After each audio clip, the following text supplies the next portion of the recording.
Jie pas tave stringa iš limšo burną, ne? Nu, tai kaip šiandien kalbėsiu. Ir Lietuvėnė visai pantas kečialka.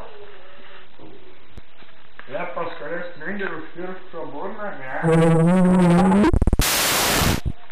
Tai va, dabar pradėjau grybų sodinimą, kadangi neišmokau sodinti runkelių, taigi pradėjau sodinti grybus. Na ir aš tai visai neblogas derlius. Sakyčiau, nu toksai miniatūrinis, bet paskui pradėsim daugiau. Ir, ane, kaip sakai? O, tas išjungiu. Kaip jūs komentuotumėte va šįmetinį kaimo derlių? Va, šįmetinis kaimo derlius. Kaip jūs jį pakomentuotumėt? Na,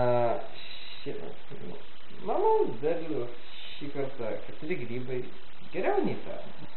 Aš manau, runkelius, kai sodinau, tai ne taip gerai buvo. Jo, iš tikrųjų, pirmą kartą toks laimikis. Šaunuolis. Tikrai dėkoju. Jums ranką nesuspaudžiam rankos. Aha. Na ir pabaigai galiu pranešti, kad vis dėlto bandysiu aš tuos runkelius bandysiu, aš vis dėlto bandysiu sodint, vis tiek mokysiuos, kaip sakant, na, atsisveikinkit su žiūrovu. Viso geriausio. Na ir aš galiu pabaigai pranešti, kad mūsų rėmė sėklų įmonė Sėklintojai.